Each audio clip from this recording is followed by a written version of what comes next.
married to prepositions, like in English, for example, ich warte auf den Bus, I'm waiting for the bus.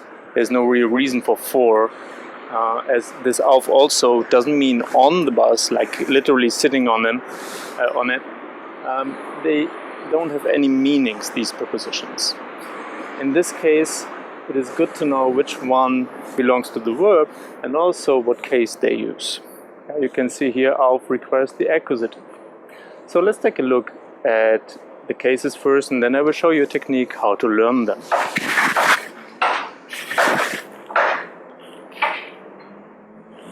The case is actually pretty simple. You know the dative and accusative prepositions from the A1 course, and they are 100% clear. There is no confusion here.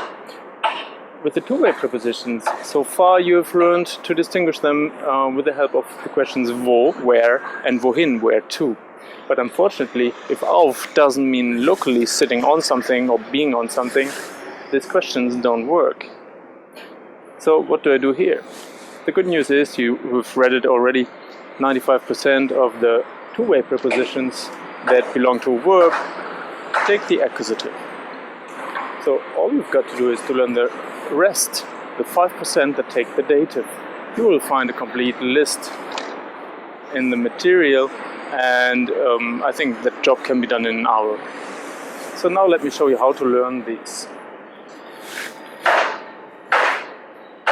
Take a look at these three examples. They are smarter German examples, smarter examples. Ich warte auf den Aufzug. You see I've marked auf and auf from the word Aufzug. I'm waiting for the elevator or the lift. I could have taken any other sentence, for example, I wait for the bus, ich warte auf den Bus, but then it wouldn't be smart, it would just be an example, which still is better than just covering auf and guessing when you read warte, warte auf. It works as well, but it's painful. Ich warte auf den Bus doesn't make much sense in the sense of faster learning. It's better than the first example though. So all you've got to do here is to imagine this situation. You're standing there in front of an elevator and you're waiting. And you know elevator is Aufzug, so you know you're waiting auf. Ich warte auf den Aufzug. The second example, sorry for the trouble here, it's a bit windy.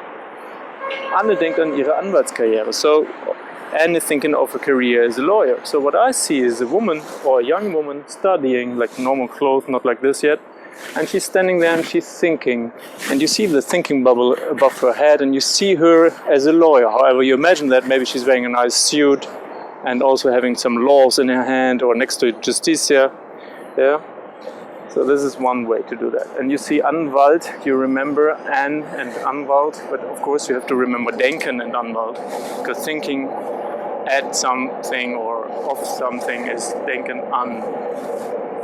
Third example, bittet einen Umhang, he asks for a cloak or for a cape. You could take Superman asking for his cape. Yeah.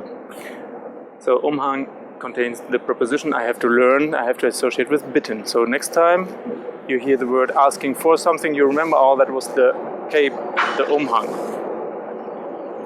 Now, these sentences are pretty advanced and maybe not too easy to remember if you're a beginner of learning German. So you could also use English examples, and I provide you with these with German and English examples in the material, so don't you worry. Just to give you an idea how English works. So you see the word offer here.